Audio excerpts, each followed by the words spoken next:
How do you do, ladies and gentlemen? What's the real truth about Citizen Kane? It'll probably turn out to be a very simple thing.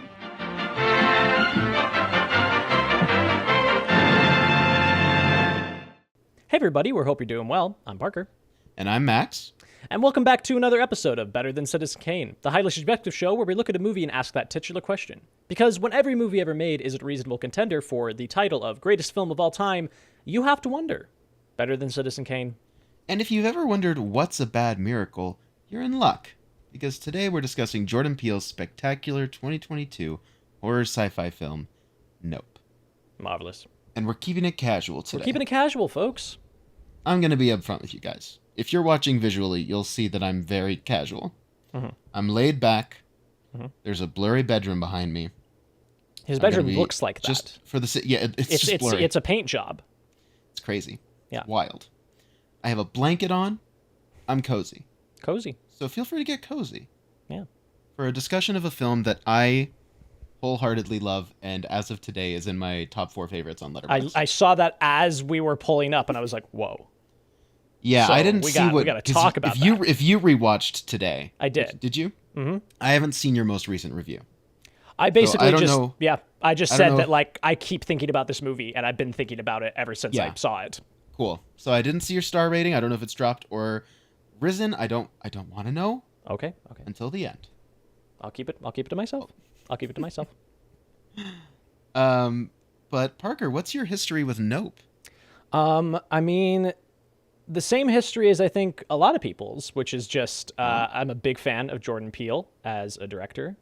Get Out and Us are fantastic films, and I was just really stoked for whatever he wanted to do next. And I'd seen a couple of trailers for this, and immediately it was like, ooh, that's very exciting.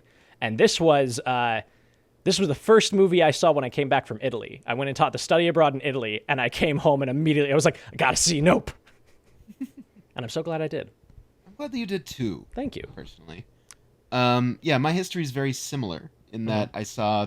Did you see Get Out in theaters? I did not. I missed it in theaters. Did you see Nope or Us in theaters? Yes. Same as me. Mm-hmm. Actually, I saw Us before I saw Get Out. So, okay. I saw Us in theaters, and then I watched Get Out at home during the pandemic. Mm. I was late to it. Sure.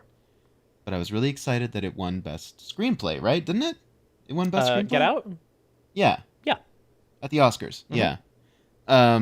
One of the few horror films to not only be nominated, but also win.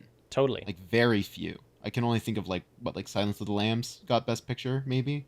I think so, yeah. Yeah. So that's hard to achieve, and he did that on his first feature. Mm-hmm. His first film, generally speaking. And then Us, really solid horror movie. Mm-hmm. I was really stoked for what Nope was going to be. I was following it pretty closely. I remember when, like, the title was revealed, and I went, interesting. And then I remember when the poster came out, and I went, I think you texted me about the poster. I think I Like, when did. it came out. I think you were like, did you see this? I think I did because, Parker, I want to talk about not just my history with Nope, but my history with a few things here. Mm-hmm. Okay. Which is primarily, I love the sky. I love clouds, right? Like, I'm just a huge fan of looking at the sky and taking pictures of the sky. Sure. Love clouds.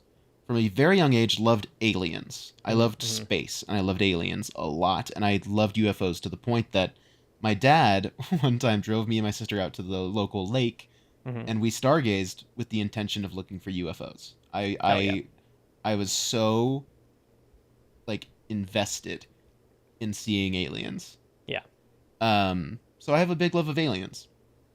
I also happen to be one brother who is friends with his one sister.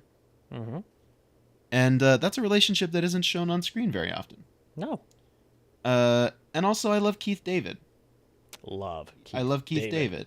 I love Keith David in anything. You and I have had a running joke about this movie and Keith David because it keeps happening and I don't like it. Yeah, so I saw Nope. So what Parker's alluding to is that I saw Nope in theaters, and I didn't know Keith David was in this movie. Mm-hmm. And he's in the opening.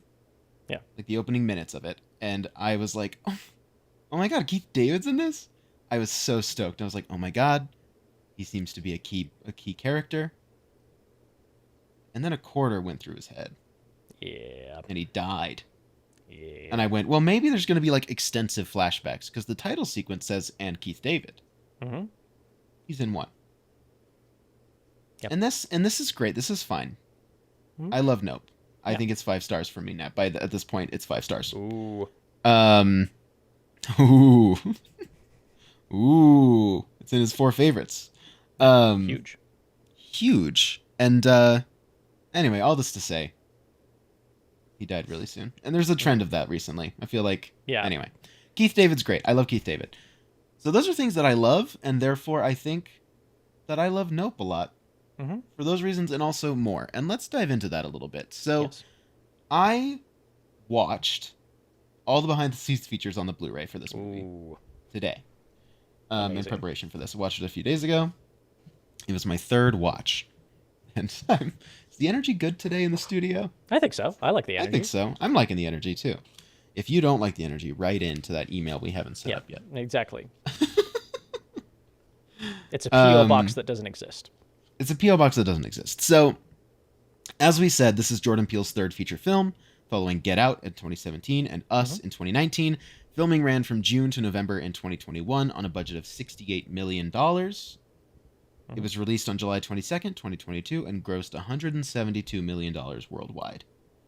Parker, is it okay if I do a quick little summary here? I would love that, Max. And by that I mean, is it okay if we spend a good chunk of the episode detailing the events of this movie? Yes, I would. Yeah, you lead the charge on that, and I'm happy to chime in. Fantastic. So, Nope opens, as I said, with Keith David. Mm-hmm. He plays Otis Hayward Sr., who is the owner of Haywood's Hollywood Horses, which is a ranch that loans horses out to movie productions in Hollywood. He is assisting or kind of getting on and kind of cleaning, grooming, I don't know what he's doing really, with Ghost, one of the horses at the ranch, and his son, OJ, Otis Jr., is nearby, played by Daniel Kaluuya. And they're talking, and they hear this weird screaming noise from the sky. They kind of look up, and they're like, what was that? No, I don't know. Daniel Kaluuya is kind of like, all right, well, we got, business or whatever. He goes up the hill. Things start falling out of the sky and hitting the dirt of the ranch. And he turns, and his father slumps off the horse and hits the ground. He drives into the hospital, to like an emergency room. He dies. Yeah. There is an x-ray scan that shows that a quarter went through Otis Sr.'s head. And he drives home, and he's got kind of there's like a biohazard bag with like the quarter in it. And he goes home, and he looks at Ghost, and Ghost has a key lodged in its hind quarters, I would say. That's the opening of the film. Nope appears on the screen, the title of the film, followed by a track that apparently Michael Abels, the composer for this film, he also composed the first 2 films with Jordan Peele. His goal was, because it opens with from there, it's the clip, it's the Muybridge clip. So this is a clip that's kind of central to the story. They'll kind of elaborate on in a second. But basically, it is a black jockey riding a horse. It just so happens that I also read a book about Edward Muybridge in 2021. So everything was coming together for me on this film. Everything's coming up next. Edward Muybridge. Here's a quick little detail. They touch on it a little bit in the film. Edward Muybridge is the godfather of film, basically, because he was a photographer known for taking his portable darkroom up into like canyons and forests and like national parks and taking these gorgeous photos. He's a really huge innovator in nature photography and photography in general. He's also a murderer. He's a convicted murderer, but we don't have to get into that right now. What's his name? John Stanford, I think is his first name. It's a pretty good guess to say John is the first name of the guy who founded Stanford University. In Palo Alto, California, he had a bet going with some of his friends that a horse, while galloping, at some point, all of its feet are off the ground as it gallops. They weren't sure how to do this. They weren't sure how to prove this. So he hired Edward Muybridge to come to the ranch, take photos of a horse named Annie G being ridden, and put them in sequence. And basically, it's animal locomotion is the series. And there were a few other photos taken, but the horse is the most famous. And it's kind of interesting that in history, we know the name of the horse, We do not know the name of the black jockey who's riding the horse. This is a historical mystery there's no way to know. There were some other prominent black jockeys at the time, but there's no way of confirming that this is one of them. He's clearly like a professional based on his attire. That's all we know. But we do know the name of the horse. So that's flashing up. And basically Michael Abels, as this was going, he was like, since it's a silent film clip, he was like, I wanted to give the illusion of a horse galloping in that sound. But also I wanted it to be really scary to set the tone. So what they did was they're kind of hitting drums, and then there's score around it, but all of the score around it is out of rhythm, is at a different tempo than the drumming is, just to kind of offset you. It's in this weird, dark, murky space that we can't really understand. Yeah, there's like a weird frame around the credits in sort of like a square hole that we will come to learn has significance later, and I want to come back to that push in and how it relates. We push through this square hole, and it's the Edward Muybridge clip of a black man on a horse. And that's the opening of the film. It's been a few years, or maybe 6 months. It's been 6 months. Sorry. It's been 6 months. OJ is doing a commercial shoot with one of the horses, Lucky. And people are just being, dismissive to him. He's also not great at presenting. Otis, you get the vibe immediately that Otis Sr. was really good at this. Yeah. OJ is not. He doesn't like to look people in the eye. He's uncomfortable with the show business. There's an actress there who's like, is the horse, what's the horse's name? And he says, oh, the horse's name is Lucky. And she's like, is he? And it's like, on set though, there is a cinematographer, one of the most renowned cinematographers. I think it's said something to that extent. Yeah. Holst. I can't remember his first name. Do you remember his first name at all? Not off the top of my head. I know that it's so funny because I can't remember his name, but I know that he's a caricature of Hoyt van Hoytema. Right, who is the cinematographer on this film. Right, exactly. Yeah, it's great. Yeah, which is really good. Yeah, so he's there. He's played by Michael Wincott, whose voice is so deep and gravelly that it's unsettling just from the start. Anyway, OJ's doing a bad job of introducing everyone. It's kind of a safety meeting. And he's like, sorry, our whole team's not here. And they're like, oh, your team's not here. Okay. Emerald runs in, played by Keke Palmer. This is OJ's sister. She runs in. She's so good in this movie. She is so good. She is unbelievable in this movie. Immediately, Emerald is charisma. She is basically just charisma. OJ has to correct her on some information as she does the safety meeting, but she recounts the fact that Alistair Hayward was the black jockey on the horse, and they are descended from him. He is their great grandfather. I was in some of the supplements on the Blu-ray I was watching. Jordan Peele says that, or someone says that Jordan Peele is not sure if that's actually true in universe. It doesn't matter whether that's true or not, because they are kind of, it's a statement on that, the fact that they didn't know the name of this jockey, but also in universe, it may also not be true. But Jordan Peele said, he's like, I wanted to leave that to Otis Sr. He's like, if that's not true, that's his business. He's like, so I don't know if it's true or not. And I love that, like a writer and director being like, my characters are allowed to have secrets. Totally. It doesn't go well. The horse gets freaked out when one of the crew members kind of brings up a giant mirror to the horse's eye, and kicks a sandbag, and they are removed from the set. And there's this really funny background gag of just bringing in like a CGI wooden horse, like a bright green wooden horse, just wheeling that in. And Holst kind of watches OJ and Emerald leave. So they return to the ranch, right? Yeah, that's where we're up to. They return to the ranch. Emerald brings her like trailer with her to the ranch to stay in. And things are weird. Emerald kind of left after their dad died. She doesn't have any interest in the ranch as like a business. But actually, before they get to the ranch, I'm so sorry, they stop by Jupiter's Claim. Oh, that's right. Guess what else I forgot, Parker? The opening of the movie. The opening of the movie. Hey, you were really jazzed about Keith David. You were really jazzed about Keith David. I was so stoked about Keith David that I forgot a core part of this movie. We were also talking a lot about the title sequence, so it's okay. Rewind. Opening of the movie. I promise I love this movie, guys. Top 4. This movie actually opens in 1998 with a camera pushing along a hallway backstage of a sitcom called Gordy's Home. Before we kind of get this shot even, we hear dialogue from this sitcom of them we hear an audience laughing. and we hear Gordy, who is a chimp, who's the star of the show, kind of get freaked out and attack people. Right? Not yet. We don't. Maybe we don't get there yet. We hear the commotion of it, and then we don't see anything. We don't see anything. Yeah. Because we're all in black as like the production titles come up, and then camera pushes in. We see Gordy, a chimp, wearing a yellow sweater and a party hat, has recently massacred a young star of the show who's kind of lying behind a couch.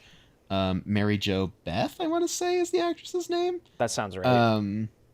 And it's really frightening. But there is one young kid named Jupe who is under the table, and he is very frightened by this. He watches as Gordy kind of pummels her, and we hear sounds of him eating her face. Yeah. And he attacks another cast member, and then he comes up to the table. No, we don't even see this yet. Hold on, I've got it pulled up. Parker, I'm doing a terrible job. Max, you've been deep in the sauce of these documentaries, man. It's okay. And because it just comes. The camera pushes down a hallway. It just comes around the corner. We don't see anything. The opening shot of the opening shot of the movie is the shoe. The opening shot of the movie is is it really? It is. It's the opening. So the very opening of the movie opens with a quote: "I will cast abominable filth at you, make you vile, and make you a spectacle." Hard cut. The shoe is balanced, and there's some feet and some blood, and an empty set. That's it. Then from there we get, Universal Pictures presents Gordy wanders on. He's dressed in his hat and his shirt. He's covered in blood, and he smacks the foot. He's pushing the foot a little bit and kind of sitting there. Yes, it's like the aftermath of all of this. Yes, and then he looks at the camera, and that's the end of that scene. Yeah. Yep. I'm so sorry, everyone. Dear Lord, these summaries are always like, if you're listening to this and you haven't seen the movie, we're telling you the entire movie. If you have seen the movie, you're hearing us say the movie beat for beat, probably in the wrong order. I'm very sorry about that. Are you sure you don't want to do the summary, Parker? No, you're doing great. You're doing great. I've been too lost in the sauce. Yep. So that's where we start. God. Okay. So they go to Jupiter's Claim after the commercial shoot goes wrong. Yep. OJ is selling Lucky to Jupiter's Claim, which is a Western-themed experience. It's a theme park. Yeah, it's not quite. It's not an amusement park. It is a theme park. Yeah, it is a theme park. Like very much the vibe of like one of those weird tourist spots you stop at, where it's like, oh yeah, there's like themed buildings and statues and things, but like the acreage is pretty small, all things considered. It's kind of like one of those oddities, Yeah. I do want to say that there's something about Jupiter's Claim that we don't see in the movie at all, but I do want to talk about, which is that Jordan Peele and co, like the entire crew, have Jupiter's Claim completely figured out.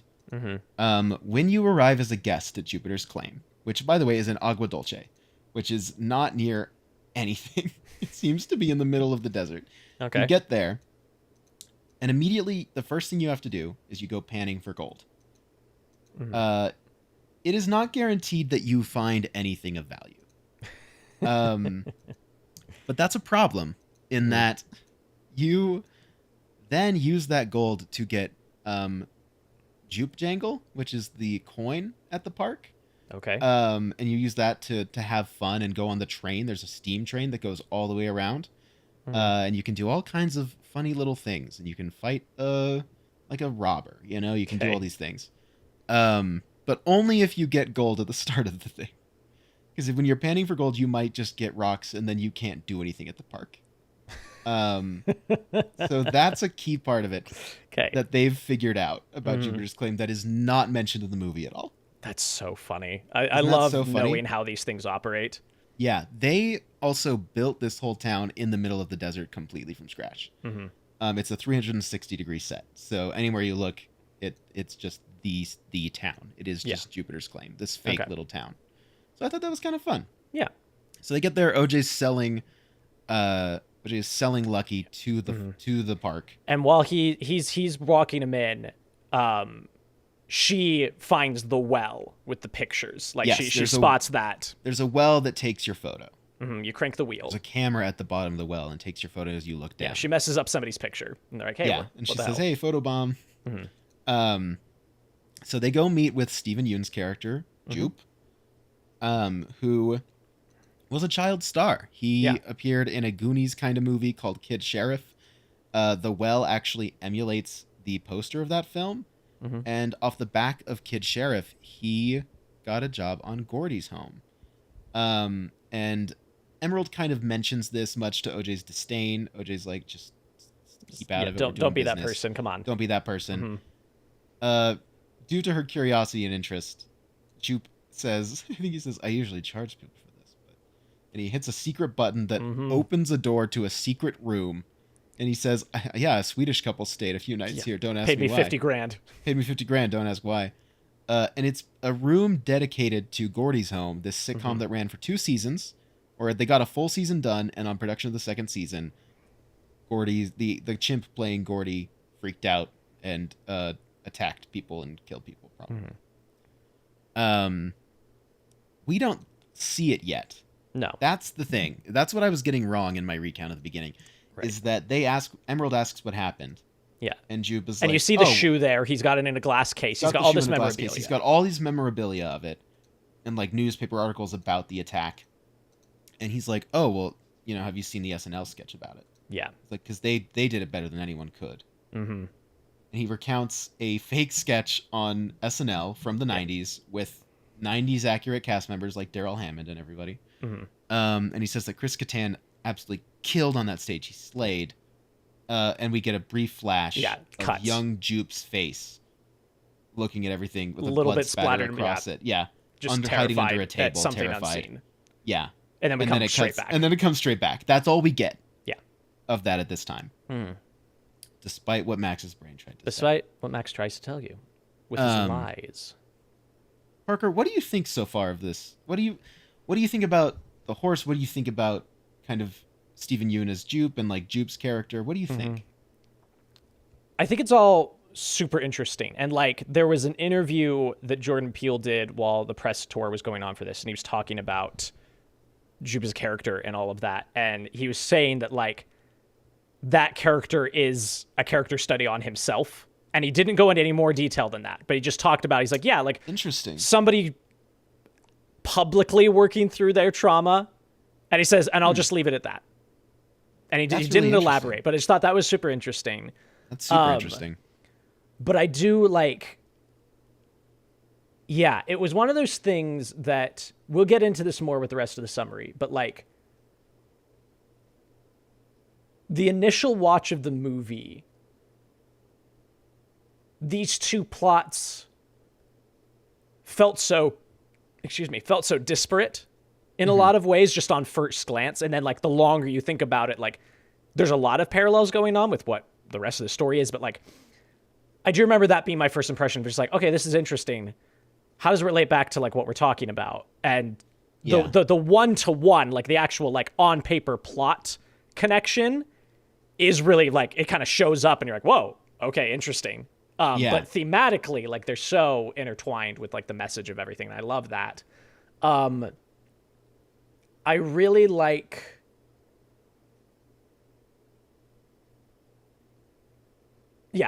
all the thoughts I have about this, I can't talk about until we get a little deeper into the movie. But what about you? What do you think so far? I mean, I remember the first time seeing this being very like trying to figure it out. Yeah. Right? Because you're like, what? We're trying to figure this out.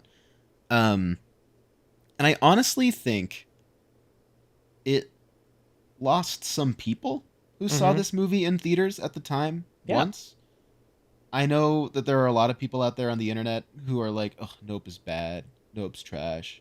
And I find that fascinating because even if you don't like the movie, which is fine, I feel like you can still recognize that like it's doing something intentionally, but I think a lot of people read it as it doesn't make any sense. Yeah. And I find that so interesting. That is such an odd thread to pull at because it does make sense. But yeah, it's like... Yeah. I don't want to sound like I'm creating straw men, but like I'm trying to like understand where that would come from. Sure. Yeah. No, I get that. That makes a lot of sense. But yeah, okay. So obviously we'll get into this a little bit more as the movie goes along. Right. But yeah, so they go back to the ranch.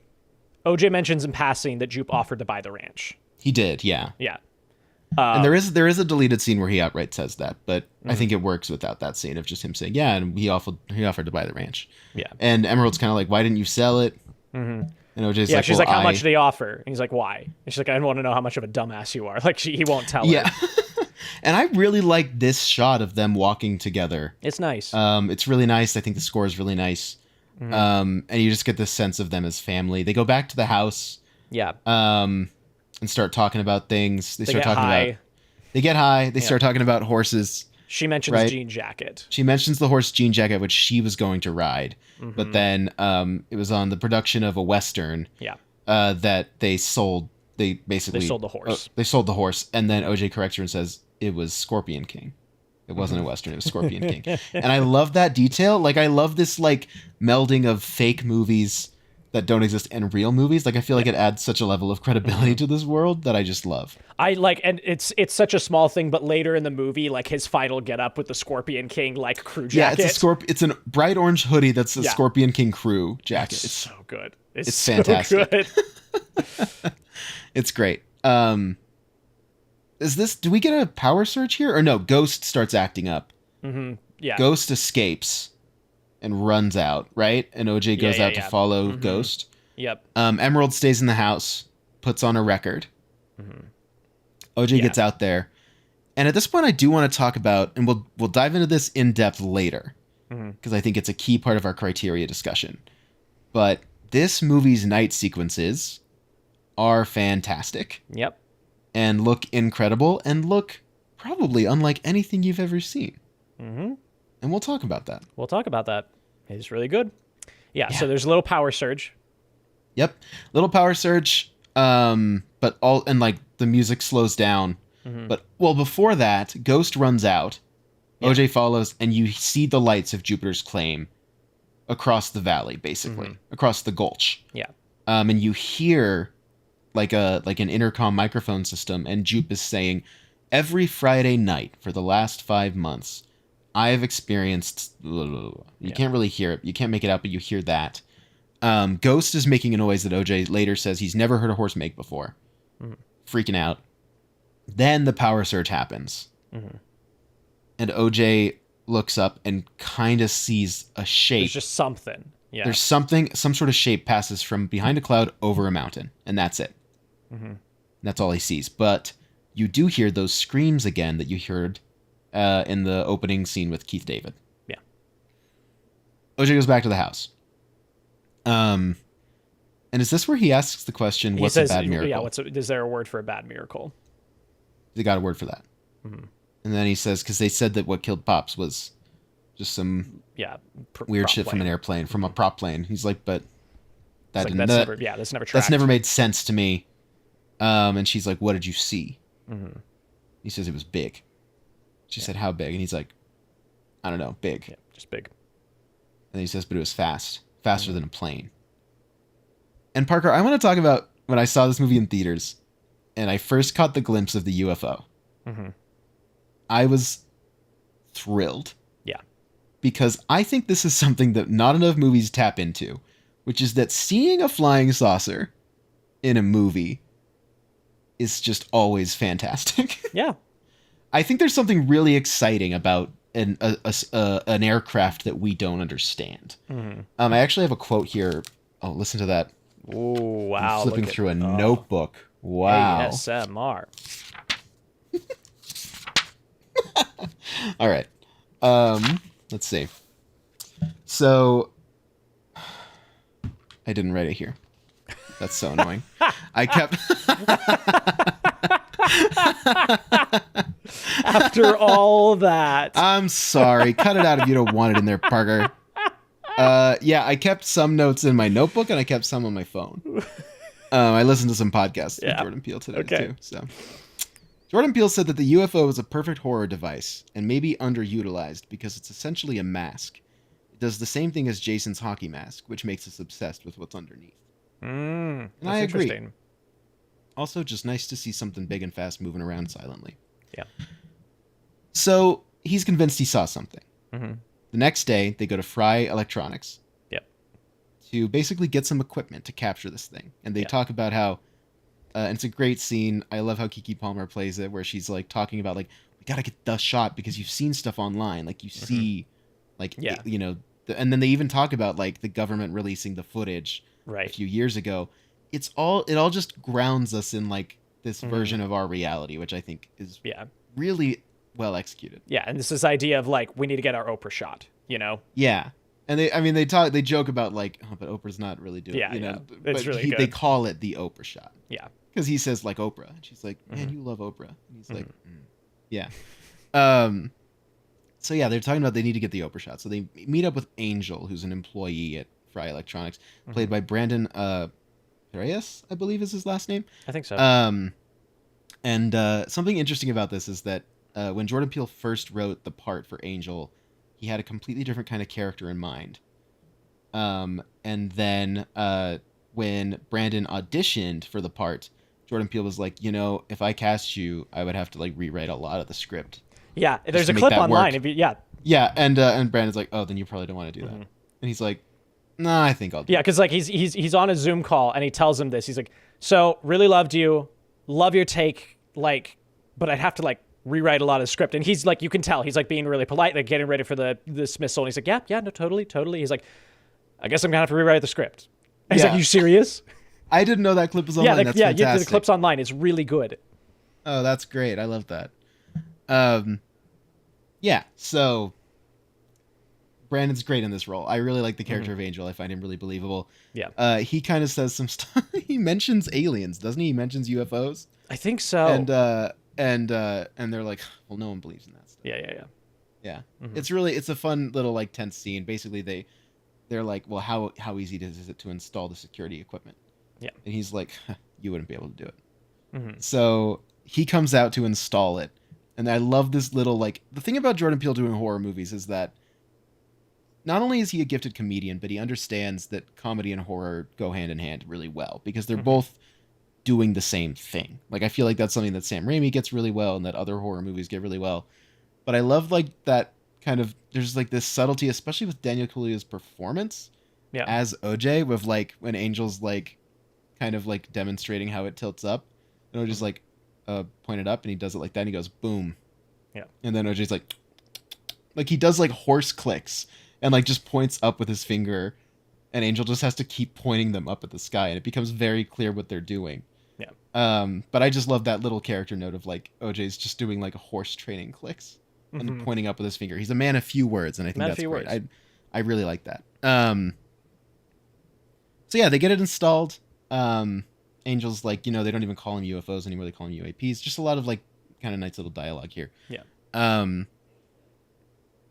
What happens, Parker? Jupe comes by for a minute. He stops by the ranch briefly. Oh, yeah, he does. Yeah. And they, like, keep it there because in a training horse. Yeah. From Jupe's claim, right? Jupiter's claim. Yeah. Like this, like, white horse, and it has, like, this big, long tail of, like, flags. Colorful flags. And so they're like, stay over there, though.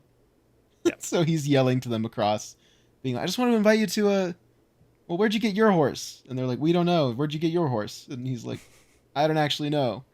Anyway, it's just like this, like, kind of funny dialogue. And then basically he invites them to this event he's holding this coming Friday. Yeah. 5 p.m. It's going to be big. And they're like, yeah, okay, whatever. Gonna be huge. Gonna be huge. And they don't come, right? Yeah. They're basically like, oh, okay, whatever. But I do love the way Stephen Yeun keeps being like, thumbs up. Yeah. Thumbs up. It's good. It's funny. All right. I like it. No, I know. Okay, so Angel goes back, right? And even though they told him not to watch the cameras, he's staying late at Fry's Electronics to, like, watch their feed, basically. Right. Because it's that night, and this is where we get kind of our first big thing, where there's a bug on the camera. Right? Okay. Wait, when is the alien thing this happen? is it. Yeah. Okay, yeah. So there's a bug on the camera. And OJ hears, and so Emerald's like, oh, there's a bug on the camera. And Angel calls them and is like, there's a bug on the camera. And she's like, yeah, we know that. I told you not to watch our shit. Yeah. OJ goes into the barn because he hears like the horse is kind of freaking out in there. Yeah. He goes into the barn / stables.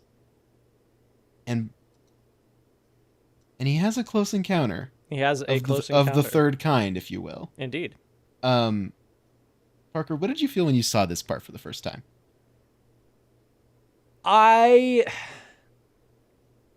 It's a weird thing where, like, it was effective but never fooled me, if that makes sense. Okay. Like, my filmmaker brain was on. I was like, no, there's no way. But, like, as an audience member watching, it's like, it's pretty spooky. He does a good job. Yeah. It's pretty spooky. And I love it on a rewatch because it's still spooky for me, even though I know that it's not what we think it is. Right.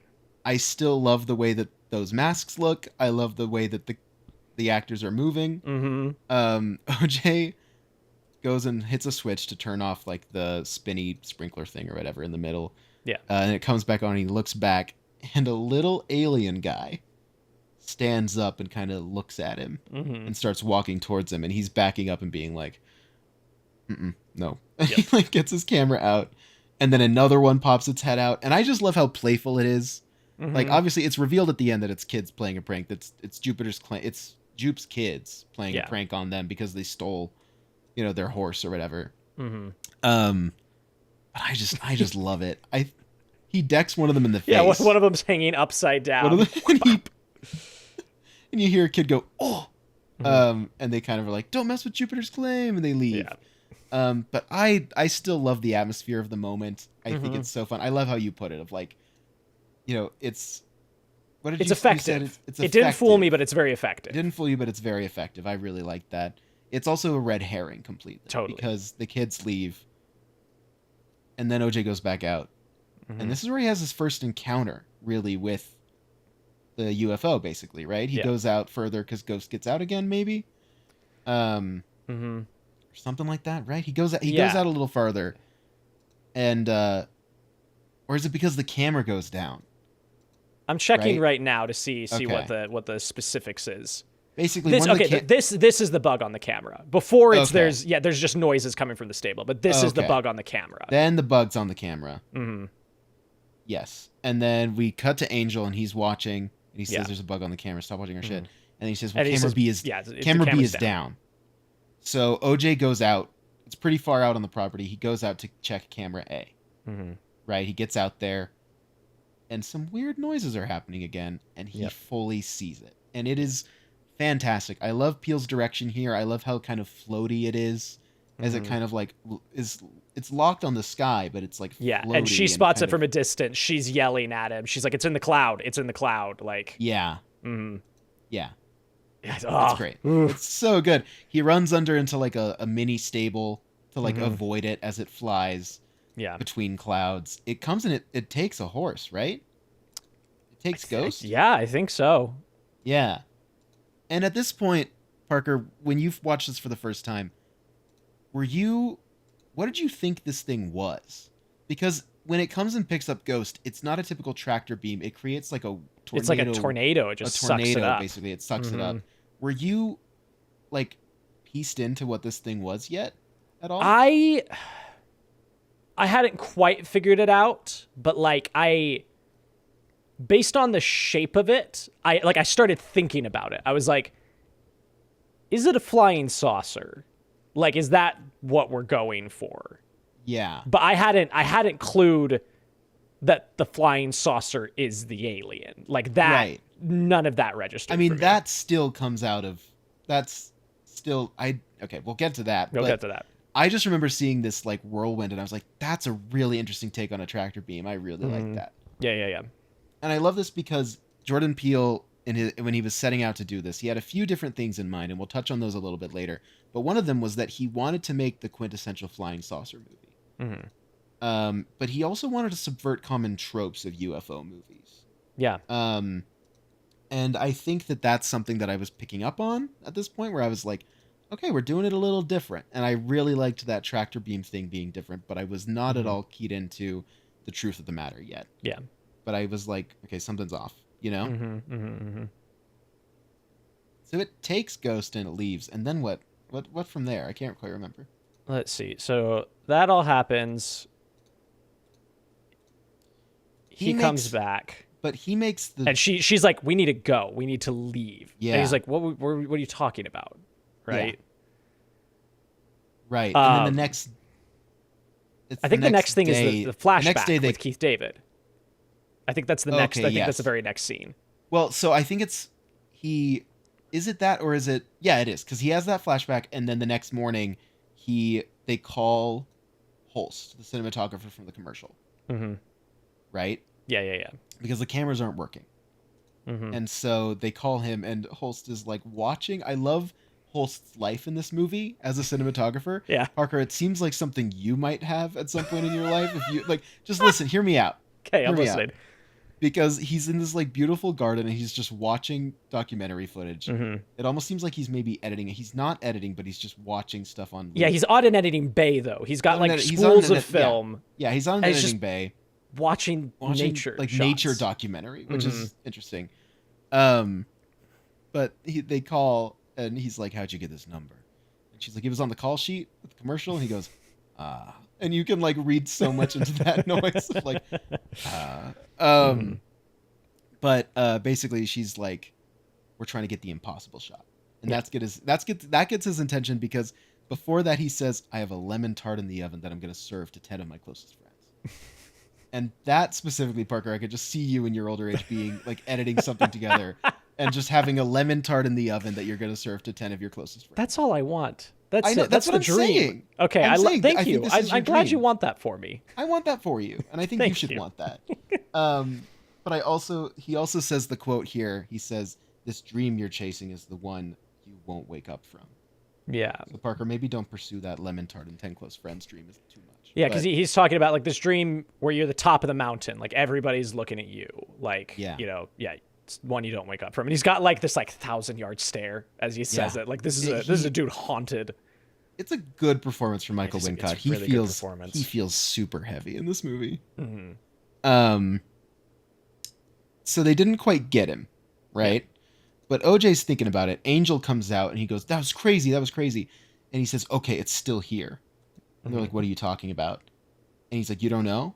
And he shows them footage that he's been recording. Yeah. And it's like a time lapse of the mountain range, and one cloud doesn't move. And that's such a great horror image. It's really good. It's so really, effective. really good. And they're like, "Okay, it's in the cloud." And then OJ kind of goes out on the porch. He goes, "Now that I think about it, I think I've been staring at that same cloud for 6 months." Mm-hmm. Right? Piecing it together. And they're like, "Okay, what do we do?" And OJ's like, "Well, it doesn't move like a ship." Yeah. It's like it moves like an animal. Mm-hmm. And that's why that flashback with Keith David's so important, because he's talking about, that horse out there being all territorial. Yeah. Because he goes, "What if it's not a ship?" Cuts to black, Gordy. Right? Yes. Mm-hmm. It's a good movie. It's a good movie. I love this movie. And I just remember when he says, "What if it's not a ship?" And like, I had been so excited for a UFO movie and like an alien movie. Yeah. And I know that for some people, this kind of threw them where it wasn't what they expected. Mm-hmm. But for some reason for me, when they say, "What if it's not a ship?" and they cut to a clip of like this wild animal. Yeah. And it all kind of pieces together. Because like it goes to like it's inside like the camera POV of the shot of like everybody on the sitcom getting ready to do this shoot. They start filming. Yes. Balloons come out, a balloon pops, and it cuts to black, and you just hear everybody shouting and screaming. And they're like, "Gordy, no. Yeah. So this is where we see what I was talking about. Right. Earlier. This is the shot from backstage. Yes. Mm-hmm. Because then we cut to black and we hear the Gordy, no. And then it's that shot from backstage. Yeah, and it tracks all the way around back to the front. We see it all. Mm-hmm. We see him attack Mary Jo Beth. We see him look. We get that same shot of looking at the camera, but we know now that it's young Jupe. Yep. And Gordy comes up and he stares at him through this cloth, the tablecloth. Mm-hmm. And his blood, like his bloody mouth is there, and he brings his bloody like hand up. Yeah. And Jupe reaches out to give him like a fist bump, basically. Yeah. And that's the end of the flashback. Mm-hmm. We cut to older Jupe is there now. Yeah. Right. He's clearly the stuff that Stephen Yeun is doing in this movie is wild because he has limited screen time, but you feel it. And I do want to highlight that in the behind the scenes documentary, which kind of just goes beat for beat through the movie and kind of follows them as they produce every single part of it. And actually, the first thing that they ever shot was the Gordy attack on the sitcom. Really? Yeah, that was the Okay. first scene that they shot. Was that full attack. And I also want to shout out Terry Notary, who played Gordy on set. He had these big fake teeth. They covered him in all the blood. He's wearing the clothes.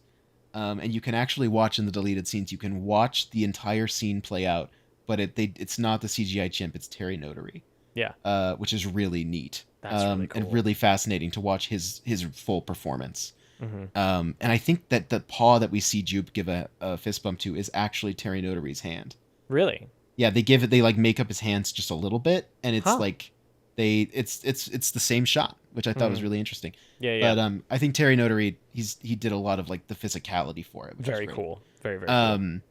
Anyway, so Stephen Yeun in the documentary, he talks about he has this really strong grasp of Jupe as a character, and talks a lot about how Jupiter's claim as a park is actually a prison for the character. Yeah. Stephen Yeun sees it as an entrepreneur set this up. It's not really his thing, but he's trapped here and he can't see it. Yeah. And he doesn't see that he's trapped and that he's building to his own demise until this moment we're building to here. And Stephen Yeun says this really interesting thing that kind of reminds me of how Jordan Peele talks about. You quoted Jordan Peele where he said, like, yeah, it's kind of autobiographical. I don't want to talk. Then that's all I'll say about that. Stephen Yeun says, like, and he has this existential moment of realizing everything that's led him up to this point. He's like, and that's a feeling that I can't fully understand and I don't really want to think about. It's basically kind of something that he alludes to. So, like, I want to also highlight, though, Parker, I think you'll really love this, that everyone behind the scenes talks about how Jordan Peele runs a set that is humane. And Keke Palmer specifically says that everyone there cares about the work, but they care about the people first. Yeah. And I think that's great. I just thought you'd really appreciate that. As a director who's setting out to have sets that prioritize the people on set. Absolutely. It seems like everyone had a really great time. The producer, Ian Cooper, who's actually been friends with Jordan Peele since they were 15. Wow. Ian Cooper's the producer on all of his films. Ian Cooper says that he was like, it's important as a producer to make sure that everyone's excited every day, that everyone's having a good time. Like, they're very, like, Monkey Paw Productions is a really close-knit team, and it seems like they really prioritize making sure that everyone's happy on set. So even though Stephen Yeun and Jordan Peele keep saying these, like, vague things about how heavy the subject material might be for them, it seems like on set from June to November, everyone had a pretty good time. Which is great. That makes me very happy. You love to hear it. I also wanted to, while I'm kind of talking about this behind-the-scenes stuff, I did want to mention that Ian Cooper also said that they actively sought out their production designer, Ruth DeJong. She was their production designer on Us as well. I think that's what he was saying. He said, we sought out Ruth for Us, and I couldn't tell if he was talking about the film or if he was talking about the team. I didn't actually check whether she was the production designer on Us, but they sought her out because of her work with Terrence Malick, PTA, and David Lynch, because she's worked with hyperbole and uncanniness before, and she has no interest in horror movies. Okay. And they say that that's the perfect person to do production design for a horror movie, is someone who has no interest in them. She refers to Jean Jacket as the entity, and I love it. The entity. She's really great. Everyone's really great. Their cameras were really big because they shot 30% of this on IMAX cameras, and the other 70% was shot on 65 millimeter. And they also highlight their camera operator, K2 is like her nickname. And she carried these things on her shoulder, and people would like hold up the back of it for her, because holding an IMAX camera on your shoulder for handheld shots is like holding a fridge, like a mini fridge on your shoulder. Yeah, they're massive. So I just thought that was great that they just shout out all these people in the documentary. It's That's really great. Great documentary. Anyway, back to Stephen Yeun. So Jupe is preparing for this big event that we've seen him preparing for. He's preparing by just staring into the distance and thinking about his trauma. And his wife comes in and says, "Are you ready?" Yep. He says, "Yes." But we don't follow it just yet, right? We go back to the ranch. Cut back to the ranch. They're tarping up the cameras because Angel's I think there's a storm coming. Yeah. I want to be safe. And OJ is like, well, I'm going to go get Lucky. Like, he's going back. Yeah. Yeah, he's going to go to the ranch to get his horse. I love that of like not showing us their discussion of what this thing could be. Because he says, what if it's not a ship? We flash back to Gordy attack, And then we go back to them, and they've clearly had a discussion. Yeah. And he knows that he needs to go get his horse, right? Mm-hmm. So he starts heading down, Mm-hmm. and then we go back to Stephen Yeun's presentation. Yeah. Mary Jo Beth, his former co-star, is there, and she wears a veil over her face. Mm-hmm. We do get some brief glimpses. Yeah. And yeah, Gordy tore her face apart. Yeah. She had reconstructive surgery. And there's, I love how sparse the group is. Like, Yeah, this isn't a it's super kinda successful. empty. It's kind of empty. It's like maybe 20 people If total, that. including staff. Mm-hmm. And he comes out and he says, you know, for the last few months, we heard a little bit of this earlier, but he says, for the last few months, my family and I, we've been experiencing this miracle. Yeah. Because I know that this thing's up there and it's going to come, and I'm making contact with them. I love Stephen Yeun's jacket here, this red kind of wet, like cowboy style jacket with like this gorgeous like embroidery of a UFO on the back. I think it's fantastic. Yeah. It's such a good costume. And also just the branding of like Star Lasso, isn't it? Isn't that what it's called, the Star Lasso experience? Just a great combination of Western and Star themes. I love it. So he's doing his whole speech, and we get this shot because when the alien shows up the first time out back over at OJ's, there's a toy or like a statue of a horse with like these big ribbons. Yes. And it gets that. And so the first thing we see is that we're down here at the speech, and then it cuts really high up, and you just see just the flags just like blowing in the wind. Yeah. Sorry. Yeah, I totally forgot about that. And that was the image for the poster. But yeah, it's a shark fin. Yeah. Basically. It's a shark fin. Right? That's what the flags are. Yeah. We'll talk about that a little bit later too. Yep. Yeah, I love it. Jupe is like, all right, but first my kids are going to come out and they're going to do a little performance for everybody. And the kids start coming out, and then he hears something, right? Yeah. There's kind of this low, kind of not a growl, it's like a low bellow almost. Yeah. And he turns and he sees, and there's like this shower of like dust that comes out of the cloud. You can just barely make out like kind of the left side of the ship. Yeah. And he's like, okay, they're here. Never mind, kids aren't going to do anything. They're here. I guess they're early today. And also he has revealed that Lucky is in a box. Yeah. Prepared to run out into the gulch, and we get to see the ship come down and get it. But the alien isn't interested in doing that. No. It's not going to play by your rules. No. It's almost as if you should have learned something by trying to put a party hat on a wild animal. Yeah, you'd almost think. Interesting. A horrible thing happens. A horrible thing happens. Like the worst thing that's ever happened. Yeah. Which is that the ship comes down and swallows everybody up, brings them up in a big whirlwind, and Jupe has this moment where his hat gets blown off as he's looking up. Yeah. And it's this really moment of shot. it's a really good shot, and it's a really good like performance from Stephen Yeun of just kind of conveying what Jupe feels. Stephen Yeun described it as almost a relief from him, but all like it's so much. There's so much there. And it's really well structured, like having that so close to like seeing the full Gordy attack, right? Because we go from like seeing the fist bump moment to this really close together. They're pretty close proximity. Yeah. So the one thing I'll say about this, because it's the one thing that I rub up against with this movie, and I haven't been able to square away with it, is that I can't wrap my head around what this attraction is on a normal day and why this isn't like the most popular attraction in the world. If a horse gets sucked into the air 900 feet in front of you, how are people not taking videos? How are people like? How is word of mouth not getting around? So this is the grand opening. Yes. Okay. He describes it. He says this is the grand opening of this new attraction. That's okay. Right. Yeah. Okay. Gotcha. And that's why he's been rehearsing. I missed that this time, and I think I missed it the first time too. Like there was something about. I was like, how do they do this every day? And Oh yeah, and also I think it sounds like it only happens every Friday. Based on his speech about every Friday for the last 5 months. Right. I'm so fascinated by what Jean Jacquet's eating between shows, but sure. I don't know. But yeah, this is the grand opening, which makes it all the funnier that there's like it was that line that always threw me off. It's like every Friday for the last 5 months. I'm like, you've been doing this for 5 months? Yeah. That's okay. Gotcha. No, yeah. So and that's why Mary Jo Beth is there, is to like kind of support him on this grand opening. So Yeah, there you go. Okay. Not trying to square away everything for No, you. but I genuinely, like, this is a question I've been having that, like, for some Yeah. reason, like, my brain just hadn't fully clicked yet. Yeah. No worries. Also, my camera is getting a lot darker. Everyone just ignore that. Yeah. Don't worry about it. Don't worry about it. It's just to show how much scarier the movies get. Yeah. Mood change. Mood change.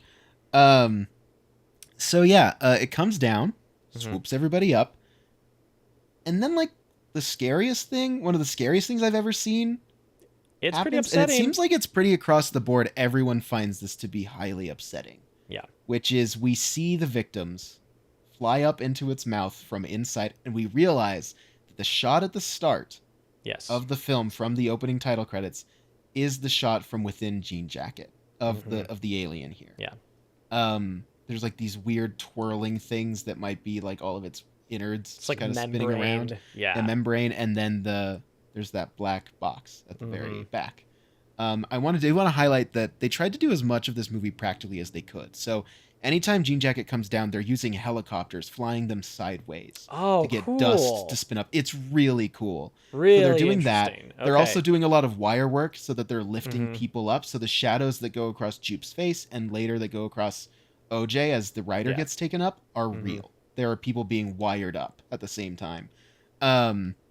Apparently flying helicopters like that is really dangerous and is, like, the hardest thing you can do as a Yeah, I helicopter can pilot. only imagine. Yeah. And also, all of these bodies flying up in that we see were filmed on green screen. It's real people filmed against green screen and composited in. Whoa. That's Yeah. really cool. It's really Okay. cool. They say that they went into this movie trying to do everything practically and basically save CG for what was impossible, which included much of the sky. Much of the sky, Yeah. they had to kind of swap out in certain shots, and of course, Jean Jacket as an alien. Right.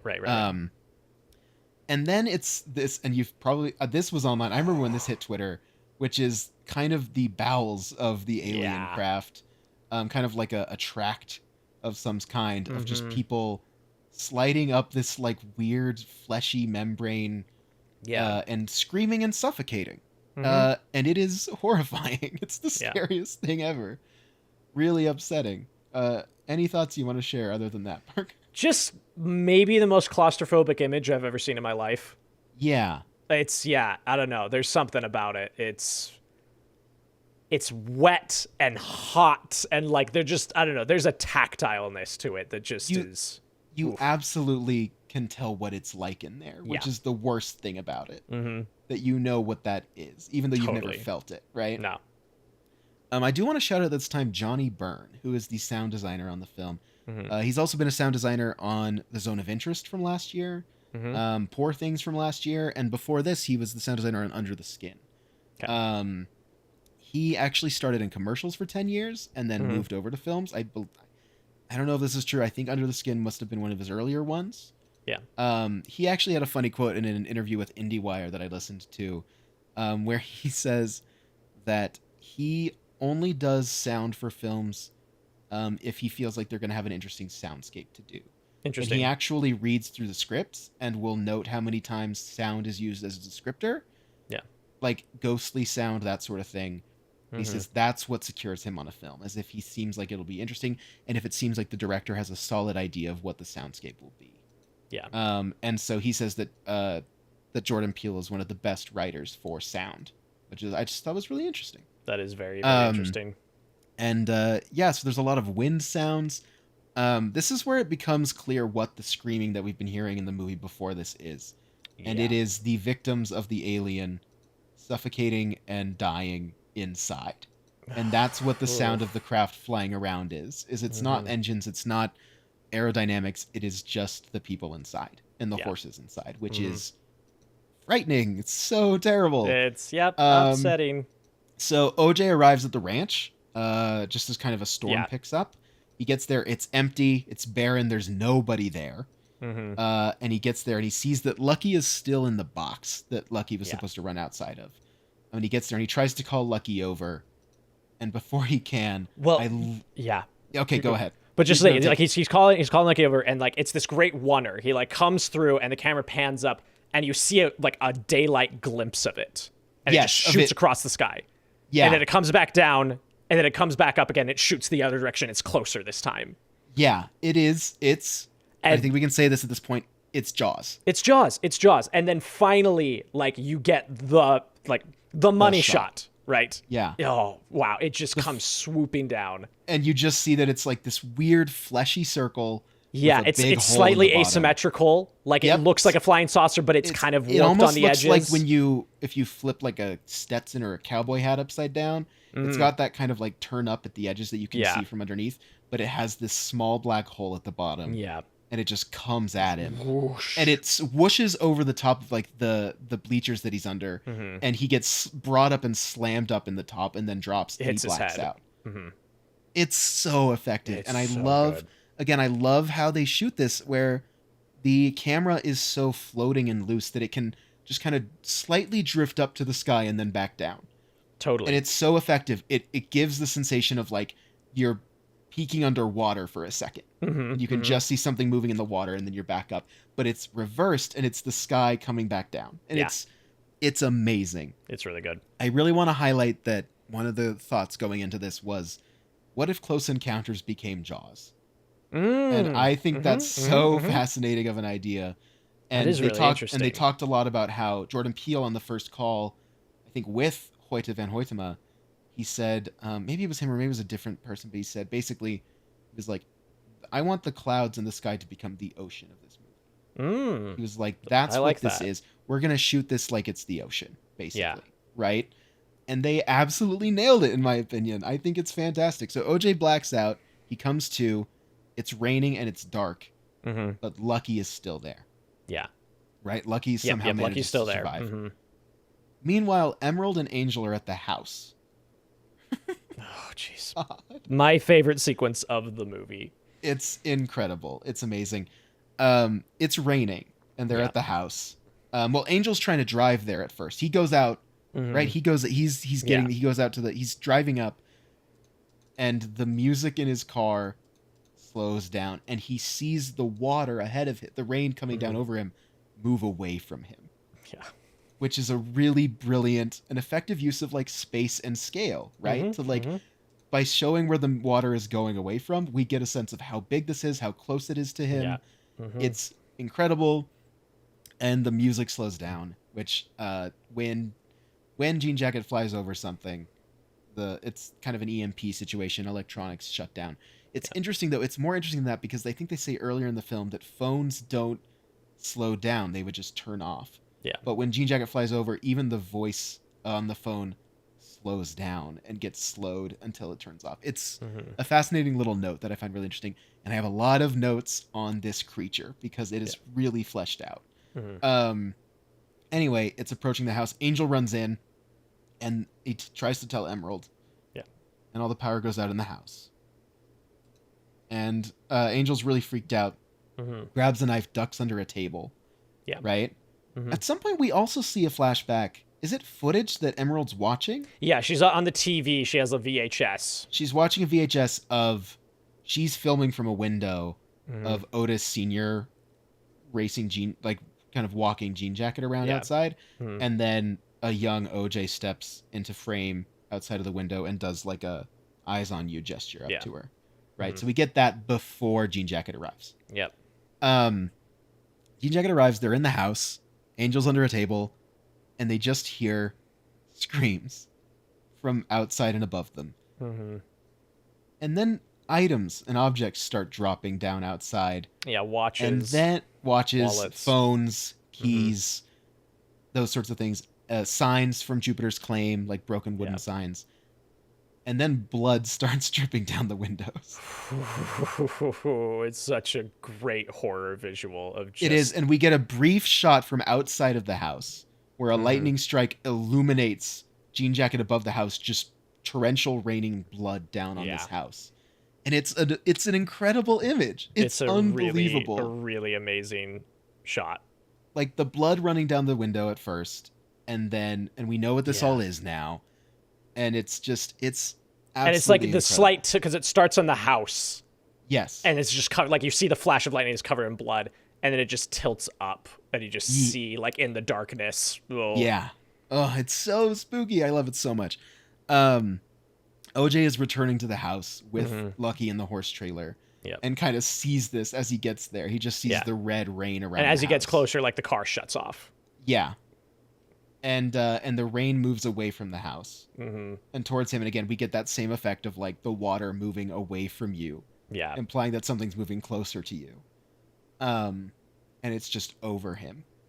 And I mean, it's probably what gave the movie its title. Yeah. Which is him opening the door and kind of like looking up. Yeah. And there's like this loud bellow of it from it, right? Mm-hmm. And he Flash closes of the door. lightning. Flash of lightning, you see it again, and then he closes the door and he just goes, nope. And it's fantastic. It's perfect. Lucky's freaking out in the trailer. He's just kind of waiting it out, basically. He can't get out. And it drops the fake horse down. Yeah. And the horse swings in through the windshield, covered in blood, as kind of the final note here. Yeah. Behind the scenes, they described it as there needed to be a punctuation on the scene. And also they highlight that the horse head swings into the passenger seat of the truck, mirroring where Otis Sr. died. Oh. So it's almost like a complete mockery of that from the creature. We don't know if that's intentional, but sure. It's really cool. Behind the scenes, you can see how they did it. They just had like basically a catapult winch with the horse head, and they just went 3, 2, 1, and then they like released it, and it just comes like swinging back down. It's really great. Cool. He needs to get out of there, basically, right? So he gets out of the truck. Right? Well, he just hunkers down. He hunkers down. He locks the doors, and then it's like dawn. It's like dawn. Yeah. And there's like all a the lights fog start over the coming land. on. There's a fog and the lights start coming on, and he hears Angel's truck start up, and it's still slow. The music's still slow, which is a great way of telling us that the creature is still nearby. Yeah. But OJ gets out, and he drives towards the truck. He drives. So yeah, he's like, come on, get out of the house. Come on, let's go. Yeah, he gets there, and he has to hop out because his truck is completely dead. Right. Yeah. So he gets to the van. He says, let's go. And they run out of the house, and Jean Jacket kind of comes at them, right? But they drive away. They get away. Or am I not remembering that correctly? Yeah. We see the craft. We see the creature above them in a cloud again, but they get away. Yeah, like you see it for a minute. It doesn't necessarily like it lowers, because the whole thing is like he cuts back to like a flashback of his. It's at the beginning of the movie. That's what with it is. The horse. You're right. Yeah. So he as he's kind of waiting by the van, and it lowers down. Yeah, and he tells them, please don't look it in the eye. And the horse gets scared. He doesn't look it in the eye, because we see the flashback, like you said, of the mirror being held up to the horse's eye. He's like, don't look it in the eye. Yeah. And they get in the van. And Jean Jacket leaves, and they get away. Yeah. And that's it. Right? They go to a restaurant, and I love this They go to detail. Angel's place first. Oh, they go to Angel's place first. Okay. Yeah, and they're there for a few days. Right? Yeah. And then they go to a restaurant. And I actually love this beat where they're talking about fish sandwiches or fried fish sandwiches or whatever. And then OJ's just like he says something about the creature. He's like, yeah, I think this. And they're like, man, can you not can you read the room, please? Yeah. I think they say RTR, man. I think Angel says RTR, man. It's so funny. But he's like, we got to go back to the house. They get back to the house, and Holst meets them there, the cinematographer, because we also get a brief moment where Holst sees the news, and the news says there's a woman at Jupiter's Claim. She says there's still a look into the disappearance of 40 people. Yeah. Who have all disappeared, right? Their cars are still here. We don't know what happened to them. And Holst sees this and is like, So he comes out to the house, and they go outside, and he's looking out across the gulch. He says, there's a wheelchair on your roof, and that cloud hasn't moved in 15 minutes. And he says, so either you're crazy, or he's like, either you're right, or you're absolutely insane, or something like that. Yeah. But he's here to help them, basically. He's here to help them get the shot. He brings out a hand crank IMAX camera. Which is incredible. And we get like one of the best lines in the movie, which is so funny, where Emerald says, didn't I tell you that he would bring some kind of non-digital camera? Let's go, boy. And they like do like this quick like bunch of like a handshake, and they just scream. I think it's amazing. Love it. It's so good. It's so funny. Much. And they start making a plan on how they're going to do this. We get a brief little montage. Yeah, they're getting prepped. They're getting prepped. put a blindfold on Lucky. Yep. And they're Yep. kind of like, yeah, he's kind of like flying a bunch of colors around Lucky to kind of test Yeah. Lucky. They take a bunch of, what are those called? Those big tubey guys, those flappy tubey guys. Oh, just like the inflatable tube men. Yeah, the inflatable tube men. They take a bunch of those from a local dealership after hours, and they power them with car batteries from the victims' cars, which I think is a really resourceful but interesting note. Like, I feel like the screenplay here is really well thought through of like, okay, what would they do? How are they going to do this? Yeah, there's 50 of them, like all wired in together. Yeah. And Holst sings, he speaks lines from Flying Purple People Eater. Yep. And it's like, it's meant to be ominous, and I like it. And this is a 5-star movie. I do think it goes a little long for believability. Yeah. Where no one would be like, dude, can you shut up? Can you, like, hey, come on, man. helping. It's like It's just a not little funny. too long. But Angel does make the point where Angel's like, what we're doing, it's going to help people, right? Yep. Anyway, this is kind of the big Yeah. finale. Mm-hmm. So one of the tube men goes down. Emerald goes to check it out, and somebody rides up. Like they're all set, they're prepped, they've got the camera going, and somebody rides up on a motorcycle, and they're like, "Who the hell is this? Like, what's going on?" Who's this going to be?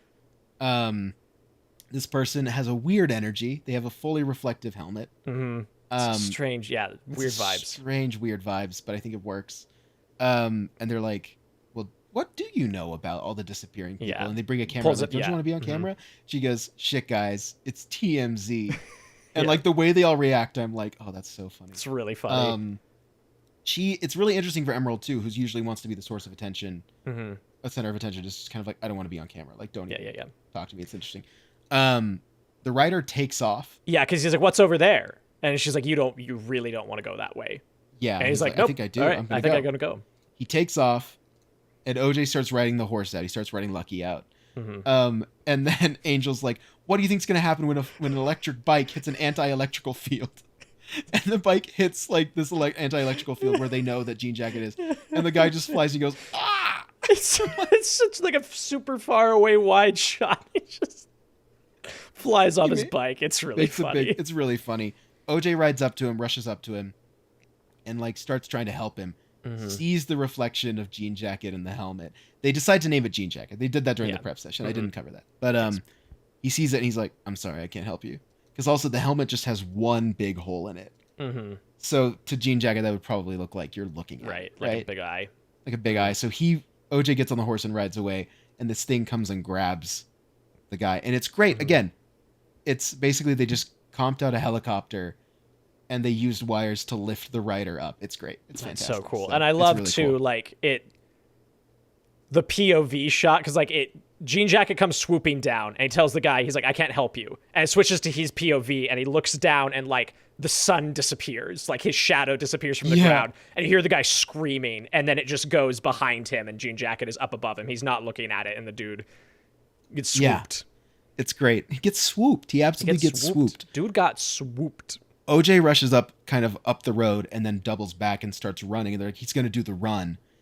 And Holst is filming on his Handcrank IMAX camera, and it's a great shot. We kind of like, I know we've had like really a few good. money shots here, but like we just see this creature in broad daylight come down behind OJ, kind of tilt up with the hole right behind him, Kicking up the dust, like, and then it like tilts this way, like it tilts on its side, and just like the entire thing gets captured up from the hill by Holst, and it flies off, and OJ escapes. Right? Yeah. He kind of veers off. Yep. And Holst isn't satisfied because they're like, Angel's like, "We got it," and then the sun starts to set, and Holst I think says, "Sun," or something, like he says like the lighting. And he's like, "It's gonna be perfect golden hour," you know. He starts going up the hill, and Angel's Cinematographer like, brain rot. "Oh my god, it's his downfall." he takes man. the camera Coulda had and he it just all.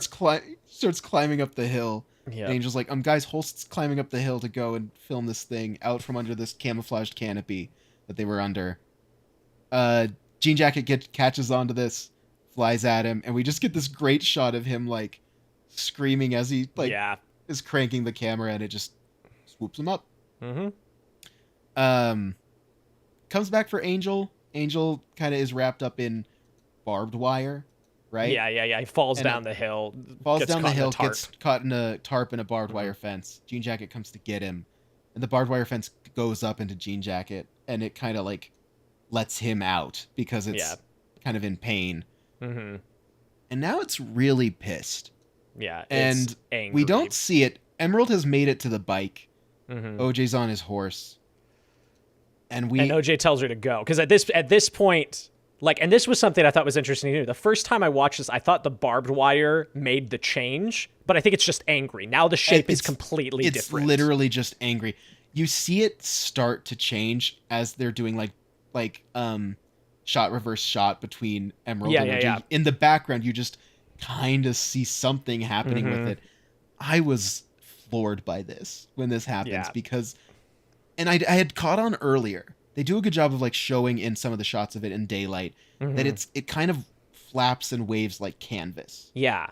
Like you see it shape. And some of that's in the like, sound design too. Like it has that kind of. You hear it kind of do sail noises. Like it's a big sail. Right? Yeah, sail's a good word for it. Which was a big influence on the design. Yeah. But this kind of reveals why it's like that. And it's because it kind of opens up. Yeah. There's a design featurette on the Blu-ray that goes into detail on what they were doing. And is it okay if I kind of go into this a little bit? Yeah. Okay, great. Because I think this is fantastic. I'm a sucker for this kind of thing when they do this in movies, especially sci-fi movies. And now we get to read my actual paper notes. Oh, good. Their first reference in looking at what Jean Jacket's full kind of look would be. Obviously, Jordan Peele has also mentioned one of the angels from Neon Evangelion. Evangelion. Yeah. Which I haven't seen. I haven't seen a picture of that.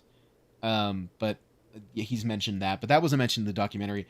They mentioned they kind of started with orchids. There were these photos of orchid flowers from the 80s. Kind of started there, which I think I hadn't thought of before, but totally. Yeah, sure. They started with orchids, and then they thought about ships with enormous sails, kind of that kind of motion, right? Mm-hmm. And then they looked at jellyfish, and Jordan Peele actually met with a professor, who's like an expert on jellyfish, and kind of was like, "Is this believable? Like, is there some like level of credibility to this creature moving around like this?" And the professor is in the documentary. He kind of talks about. He's like, "Yeah, I mean, jellyfish are 95% water, which allows them to move in the way that they do, where they can kind of just float and drift through the water as they please." He's like, so if this creature is like, as light as air, absolutely it could do this. And that's kind of where the sail thing comes in. My favorite part of this is that they had a scientific consultant. I love it when movies have scientific consultants. They brought in scientific consultant Kelsey Rutledge, who prepared a scientific manuscript for the science community in which she described Jean Jacket's every inch in anatomical and behavioral detail and presented it to them. Wow. And they kind of talked about what this thing is and what it would be called. And they landed on Oculonimbus edoequus, which translates literally to dark cloud stallion eater. Ooh. Which is awesome. That's so cool. It's really cool. And they also talked about how it uses echolocation. There's kind of a clicking noise. Jordan Peele talks about the three main noises it makes, because it's mostly silent other than the screams of its victims. But it has this kind of like noise that you kind of hear. And he says that that's kind of echolocation because its vision can't be that great. Sure. But also it's bringing attention up to the sky. It wants people to see it. It's a predator, right? It wants to hide until its prey can see it, and then it gets them. I just think that's awesome. Like, I just love it when there's... And just like the idea of like these people being so excited about it. In a podcast interview, Jordan Peele talked about how the interviewer was like, I know that a lot of filmmakers want their world to be entirely fleshed out, and they want answers to all these questions, even if those don't appear in the film itself. And they were like, do you have this all figured out? And he was like, yeah, absolutely. He's like, yeah, I know everything about this thing. Yeah. The Wikipedia page, I thought this was interesting. The Wikipedia page on the Oculonimbus edoequus, or edoequus, which the Wikipedia page says that its home world is Earth. That's the origin of the thing.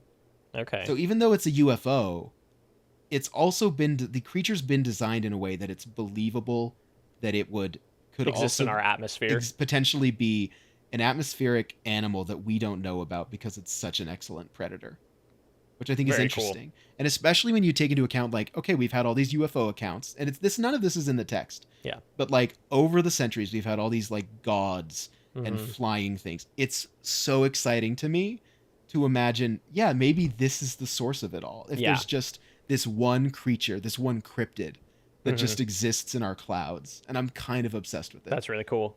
I still love it as an alien, but I also love it as a potentially Earth origin, like an Totally. an Earth original, if you Yeah. will. Even its EMP thing comes from like electric eels, and I think there's a fish called like the ghost knife fish. Cool. Basically, the idea is that Jean Jacket can create an electromagnetic field that disperses things, but that is also based in a lot of sea creatures. Yeah. And here, Parker, I want to talk about when it unfolds, and we see this massive kind of white and green, fabric-y alien creature. We've alluded to it a lot, but that little square box. Do you want to tell everyone what that little square box is if they haven't seen the movie? I think you can take it, man. Like it's you're the on a eye roll. of the thing. Yeah, it's the eye of the thing. Which I had when I was watching this, I thought I'd heard at some point that they chose a square because it doesn't occur naturally in our world. But that's not true. It's actually the iris of an octopus. That's what. Okay, interesting. Yeah. The iris of an octopus is a rectangle. Oh. So like everything from this thing is kind of like, okay, this does exist somewhere on our planet. Not in this exact way. See that? Okay. But it's kind of believable, right? All right. Yeah. Because I'd always read and assumed, like my read on the movie and why it's that shape is that's the shape a sensor of a camera is. The sensor at the back of a lens is. I think that's also part of it, right? But they also wanted to kind of like say, in nature, though. That's really this interesting. does exist, but absolutely, it is the sensor of a camera. That's what I've always read it as. And I mean, in the title credits, the fact that basically as we're watching these title credits, it's Jean Jacket looking at us. Yeah. Right? But also we're zooming into its eye, which is the Muybridge clip. Right. Like and deep in the center of this thing is cinema. Yeah. Which is I don't know. It's so This is a really long episode. We just have things to say. We just have things to say. Look, all right, it's one of my favorite movies now. I just think it's a really layered film that is doing so much. And then you even compare that to this film ends with a shot. Or not a shot, but like the second to last shot is OJ on the horse. It's framed by the gate to Jupiter's claim. Emerald looking at him. It all just it's poetry. It all rhymes. They did it all, and it just works. Yeah. Just wrapping up here. It unfurls. Rapid fires. It unfurls. OJ's kind of like walking it back so that Emerald's bike can be bike can usable. start. And this is like I love this moment. It almost makes me cry every single time. Where like she's like run away, don't try and save me, and he's on the horse, and the dust clears for a second, and he just gives her the eyes sign. Her the eyes on you, which is also like it works on so many levels. But it's so I agree. It's very emotional. It's kind of the core of the thing. Yep. Emerald gets on her bike and is kind of crying and rides away. We don't know what happens to OJ at that point. Yeah. But also I want to quickly highlight the green around the eye, around the box that's kind of like whipping and popping. It's kind of a peacock feathers too. Yeah, totally. Right? Like but it's just like this, like there's this wind whipping sound with it that's amazing. And it can move its eye from either side, so it's looking at both. Yeah. Incredible. Emerald gets to Jupiter's claim. It follows her. It floats. It's like doing a kite motion. She does the Akira slide in real life. She does the Akira slide in goddamn real life. It's so cool. She rushes to the well. She lets a balloon go. Yep. She lets this giant balloon go of this cowboy with a wink. Yep. This big jupe balloon. And she lets it up and she's like, that's going to fuck you up. And she gets the picture of it tackling the balloon with the well camera. Just Chekhov's gun. Everything from the start ticked off on a checklist. It eats the balloon. That thing pops inside of it. We see inside of it. And we see the balloon fill it. It pops and it's dead. It's just an explosion of dust. It's a ribbon, basically. A ribbon, basically. The Polaroid prints out. She looks to the gate. We already talked about OJ on the horse. End of the movie. Yeah. That's it. That's Nope. I'm sorry it's been 90 minutes. It's okay, guys. I promise. It's just it's a really good next movie. Week, I don't know. Soon we'll do another 50-minute. We promise. Yep. That's the movie. That's the movie. Okay, final thoughts, Parker. It's a good movie, man. I don't know what to tell you. It's a good movie. I love it. And Yeah. and I also am like, I know that it's not 5 stars for everybody. That's fine. Sure. If you only saw it once Mm-hmm. and you gave it 2 stars, 3 stars, and you said, I don't know, whatever. Yeah. Watch it again. Sure. Like, knowing what to expect. If it's not for you, it's not for you. Mm-hmm. But I think that there's this tendency to, and it's kind of happened with us as well, where Get Out is such a solid directorial debut Totally. that we easily could have covered on this show. Well, yeah. Right? Like, Mhm. it's, in that way, Get Out is very, like, comparable to Citizen Kane. Yeah. Right? Of someone who's really experienced in another media field, where for Orson Welles, it was radio and theater, and he came to film. Jordan Peele was a comedian. He was doing a sketch show on TV, and he came to movies, and he just knocked it out of the park with their first feature, right? Yeah. Both these directors did that. But I just wanted to stand up for Nope. I wanted to highlight it. I wanted to talk about it. Yeah.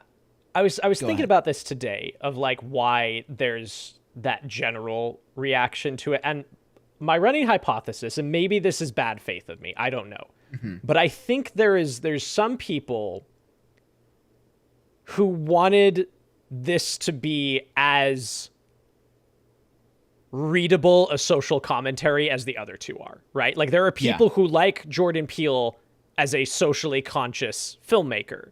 Yes. And they're like, oh, there's really interesting commentary going on in Get Out, and there's interesting commentary going on in Us. And I think maybe those people came to this being like, what has he got to say about the Black experience? And he has lots of things to say about the Black experience. He does. But it isn't as readable in that shorthand way. Yes. And I wonder agree. if there's some people who like got put off by that.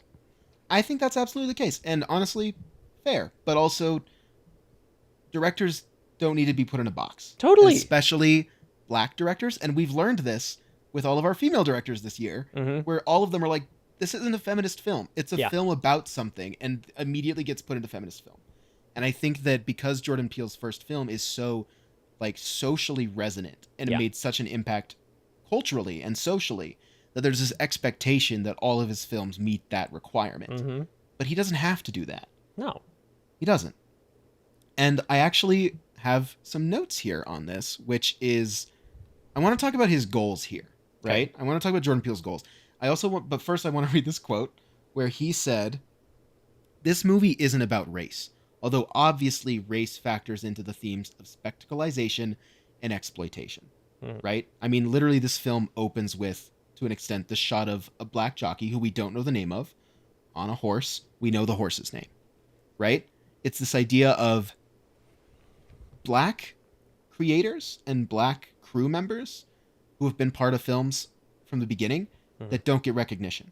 But it's also about crew members who don't get any recognition. And that's why this movie is about, like, the people who train and loan horses to Hollywood for movies. And they also are Black, right? Like, it's about, like, they are not getting their due, right? In their occupation or in, and all of that. But that's not what it's necessarily about. That factors in, but it's not just about that, right? It's about spectacle. It's about putting a party hat on a wild animal. It's about exploitation of animals. That's what this whole thing is about. And so I want to go over Peele's goals really quick, if we're okay to move into that. Yeah, I think so. Okay, great. So, decreasing the brightness for those watching visually. Peele's goals were to design something that criticizes the film industry as much as it honors it, and to make something that shows why he makes movies. And then he said in a documentary, he says, it also shows why I hate movies. And I think that's really interesting to have this director make a movie that's like, why do we put so much into spectacleization of horror elements, right? Right. But he's also, this movie's about movie magic, just in nature of its existence. Totally. It is it's an incredible experience to watch this. It was great seeing this in theaters because it's a spectacle, right? Yeah. He also wanted to make a film that would have felt like movie magic for his childhood self. So he did. And then he, like I said earlier, he wanted to make the quintessential flying saucer movie. Yeah. Overall, though, this is his final point in the documentary. He says, overall, the movie is meant to be an original work with a big budget, starring people of color, directed by a person of color, with some crazy shit in it. Yeah. That's his main goal here. And I think that's reason enough for this movie to exist. I think so. It's powerful to see a sci-fi horror movie with Black leads made by a Black director. I agree. And I think that's great. Yeah. So those are kind of his goals here. Let me see if I have any last minute notes. I don't think so. I think we should wrap up. Okay, criteria it is. But first, Yep. this is going into... Okay, well, actually, okay. Let's talk about historical and technical relevance. Okay. I'll save this for the point about how well is it doing what it's trying to do. Okay. Historical and technical relevance. Hoyte van Hoytema's reinvention of day for night shooting. Huge. Is the biggest point. That's probably the biggest thing here. It's like when we talked about Puss in Boots, right? Where we go, this is something that hasn't actually been fully... Like, it's too soon to tell. It's too soon to tell, but this is huge. Basically what they did, Hoytema and Peele were scouting around Agua Dulce at night. They realized they weren't going to be able to photograph the expansive area convincingly with normal lighting techniques. So, Van Hoytema, with the help of his friend Kevin Alhami, who runs the camera house Camtech, they purchased 2 decommissioned 3D stereo camera rigs on which they could mount 2 cameras. The 2 cameras they mounted, one was an Arri Alexa, specifically customized to capture infrared, and the other was a regular 35mm. And they had the Arri Alexa 65 pointing upwards vertically and shooting in infrared mode, while aligned with a Panavision System 65mm film camera, which was on a horizontal axis. So one of them's just shooting the sky in infrared, and the other one's shooting on film horizontally, right? Yeah. And he says, it's vitally important that the different gates and lenses are identical, that you have exactly the same depths of field, that your focus poles translate in exactly the same way, and that the 2 images are completely in sync. They also retrofitted it all into a gyro-stabilized edge crane vehicle to fit the rig, so that they could move it around despite its weight and unbalanced nature. And basically this technique allows you to look deeper into the darkness of the image. In post, it's just basically how the infrared camera works is it captures light as dark. Yeah. So they just captured the day sky basically in negative, right? To simplify it, and just like composited it with normal film photography. And then color corrected. It's unbelievable. It's crazy. It's absolutely crazy, and they engineered this thing. I don't know if again, we don't know. Yeah. We don't know how this impacts it, but it is a huge innovation. I would say it's up there with The Volume, like that Disney kind of invented, as far as like the biggest shifts in film production in the last 10 or 20 years. Totally. I think this has the potential to be just as big as The Volume does, and honestly, I think I'll like it more. Because it's a really cool effect. Yep. So, Citizen Kane also did a lot of really important stuff. I think it is too soon to tell, and to that point, I think it has to go to Citizen Kane because we just don't have enough information yet. I agree. I think it does go to Citizen Kane because we just don't know. Yep. But it has the potential to be really huge. It has the potential to be a modern kind of comparative, right? Totally. Yeah. Okay, great. But point to Citizen Kane. I also want to highlight another quote from Jordan Peele, because he said this right at the top of the documentary, which I thought was really interesting in comparison to Citizen Kane, where he says that he was inspired by filmmakers who have dedicated themselves to a vision that seemed impossible to achieve. So he tried to write a script that he didn't know how to pull off, and then put together a team who could pull it off. Yeah. And I think that's basically what Wells did with Citizen Kane as well, right? Is like, okay, for the time, it's like, okay, we're kind of putting together something that's never been done before on a budget of, I think, $5 million. And part of the deal for Citizen Kane was like, if you go over this amount of money, you don't get to do your project. Or maybe it was 500,000. I can't remember exactly what it was, but it's just, they're both working in similar conditions, I would say. Both people who were brought in by a studio for a multi-picture deal. I don't know. I just find that interesting. But that is interesting. I just want to throw that out there as well. Yeah. That's just an interesting comparative. Parker, how well do you think this movie's doing what it's trying to do? Keeping in mind Peele's goals and everything. Keeping in mind Peele's goals, I think it's executing it pretty flawlessly. Yeah, I agree. I think it just works. It works as a horror movie. It works as a subversion of UFO movies. Yeah. It makes UFOs scary again.